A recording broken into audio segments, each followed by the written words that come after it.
Principalmente com médicos de responsa, como a doutora Daphne. Vincenzo já está aqui com a gente, depois de um longo percurso, dizendo de farmácias todas, conseguiu chegar. Deu certo. Boa tarde, tudo bom, Boa Vincenzo? tarde, tudo bem, e você? A gente não tem muito tempo, mas claro, vamos falar da sua exposição, estreou no dia 25 de junho e marca uma nova abordagem na sua carreira, né? Conta pra gente o que é The Last Resort, ou O Último Recurso, é isso? Isso mesmo. Bem-vindo. Então, o último recurso, né, The Last Resort, começou de uma maneira, foi uma pesquisa que foi se reconduzindo aí para outra reconfigurada, né? Então, tudo começou, comecei a observar elementos, assim, de uso cotidiano, como eram descartados dentro de casa. Eu percebia, não só dentro de casa, mas quando ia na casa de amigos, sempre tinha muito blister de medicamento, assim, sabe? Todo mundo sempre sendo muito medicado. E aí comecei a pensar sobre isso e comecei a coletar, a juntar. As cartelas, As né? cartelas, Uhum. as cartelas. E aí fui arranjando colando numa tela canvas branca. E foi começando assim. E aí eu comecei, esse último recurso, será mesmo que esse é o último recurso, né? Era mais ou menos isso que eu estava pensando na época. Mas daí durante, né, o percurso, fui reconfigurando talvez esse pensamento de que esse último recurso não é, na verdade, o último recurso, né? Ele talvez seja um último recurso para uma nova fase, né? Uhum. Aí entraram também as borboletas, que veio com essa coisa de metamorfose ali. E, enfim, aí depois tinha ficado só as cartelas, muito mórbidas, assim, esteticamente. Uhum. Então, eu resolvi passar uma massa plástica por cima para... No final, ela deu meio que uma mascarada, assim, mas, ao mesmo tempo, ela trouxe essa estética, assim, de superação. Legal. E aí, junto a isso, porque eu resolvi passar essa massa plástica, eu resolvi abordar outros elementos relacionados também a esses... abusos ou vícios da contemporaneidade, assim, e a série fala sobre isso, essa busca incessante pelo prazer imediato ou vícios versus a vulnerabilidade humana, né? Mas... Respira, Vicente, tá tudo Essa sua vontade, você falou que você começou a perceber na casa das pessoas, né, que tinha essas cartelas e que era algo que te chamou atenção. Uhum. Você também, na sua vida pessoal, nas relações pessoais, também já teve situações de pessoas com, digamos, vício em medicamento? Isso também, de alguma maneira, te ajudou a impulsionar ou não necessariamente? Foi um olhar para o mundo mesmo? Foi um olhar mais de sociedade, assim, que eu percebi em volta. Mas, é claro, tem pessoas que eu percebo muito próximas a mim e que... Eu não sou especialista, né, minha doutora aqui para falar, que tomam muitos remédios e a pessoa às vezes não percebe que está abusando daquilo, ou que é viciada naquilo, mas o próprio Rivotril, não sei se a gente pode falar o nome aqui, eu conheço várias pessoas que, meu Rivo, sabe? Virou até uma... Tipo, como se fosse um sachêzinho de açúcar que você põe no cafezinho, assim, mais ou menos isso. Tem muito disso, doutora? Eu acho que tem uma baixa tolerância às sensações. A sociedade está muito pouco tolerante mesmo, né? Então, não tolera dor, não tolera náusea, não tolera ansiedade. E a ansiedade é uma sensação tão boa, né? Porque, no final das contas, você consegue fazer planos porque você anseia o futuro, né? Então, e você consegue aprender situações quando você fica nervosa. Então, é interessante porque agora lançou o filme, inclusive, né? Não sei se eu posso falar, mas Pode. Divertidamente 2, que tem a ansiedade, né?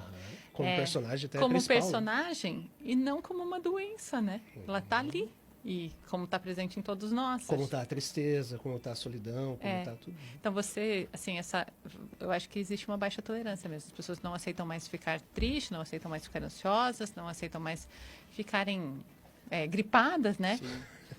Acho que tudo um imediatismo, assim, talvez tenha a ver um pouco com essa rede social que a gente está tudo vendo toda hora e que não é a realidade, né?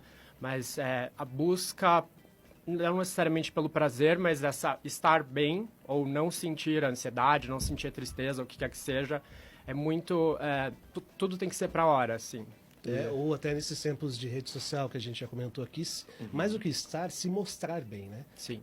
Parecer bem Sim. para os outros. Né? E tem outras questões também, acho que até não é neste caso especificamente, mas em casos de pessoas que precisam tomar medicamentos fortes e que são até em questões de doenças muito graves, que vai ter também efeitos colaterais, né? É meio difícil você escapar de um efeito colateral em algum determinado medicamento, por exemplo, para câncer, acaba que é inevitável, né? É uma das perguntas da Simone aqui, inclusive, que ela falou que tem um medicamento que ela toma, que ela passa muito mal. Ela ainda falou, acho que num tom até do...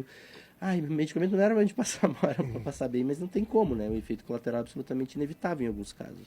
Existe uma regra que a gente sabe de escolher o medicamento ideal, que seria um medicamento que é eficaz, é seguro, não tem efeitos colaterais, que é barato, que tem uma boa disponibilidade. O medicamento ideal não existe. Então, todo remédio ele tem o teu efeito colateral, tem o paciente que não vai tolerar, o paciente que vai tolerar, o que vai tolerar um pouquinho mais. Então, o que a gente faz hoje na prescrição de medicamentos é pesar risco e benefício. Então, se o paciente precisa daquilo e se para fazer aquele tratamento vale a pena o custo que vai gerar, tanto custo financeiro quanto custo em sintomas. Gente, não param de chegar mensagens aqui. Não, Impressionante. E a gente tendo bem pro finzinho. Eu até lembro. Quer comentar aí, Cris? Não, manda ver. Não, vou fazer só uns últimos registros aqui para Tá. não deixar ninguém, né, sem um alôzinho. O Rafa aqui perguntou de hora pro nobis. O Luiz Fernando queria fazer mais perguntas sobre o fígado. O Cláudio sobre Ozempic. Galera, infelizmente a gente vai ter que marcar um outro programa com a doutora Daphne aqui. E eu lembrei de uma situação aqui, lembrando até uma querida amiga, a Aline, uma amiga minha psicóloga, ela lembrou do Contar Carlegares, que ele conta uma história sobre uma pessoa que teve um luto, né, perdeu uma pessoa, estava muito, muito triste e pediu para ele um medicamento para ficar melhor. E ele falou assim, eu não vou tirar de você a experiência do luto em relação a essa pessoa. Porque se eu te der, sabe? Aí eu achei isso muito interessante. Você experienciar os sentimentos faz parte da vida. Faz parte da vida, o casos. processo. E nem pode. Exato. O luto, você não pode tirar a experiência do luto, porque faz parte e depois isso pode criar um luto prolongado. Muito bem. Vincenzo, a gente está se caminhando para o fim, mas fala um pouquinho do seu trabalho. Eu sei que essa exposição fica até o dia 6 de julho na Ponto de Fuga, é isso? Isso, na verdade foi estendida, vai ser até o dia 13 de julho. Bom, queria convidar todo mundo para ir lá. Só complementando aqui que a gente falou no final, eu acho que realmente isso assim tem muito a ver com a sociedade contemporânea.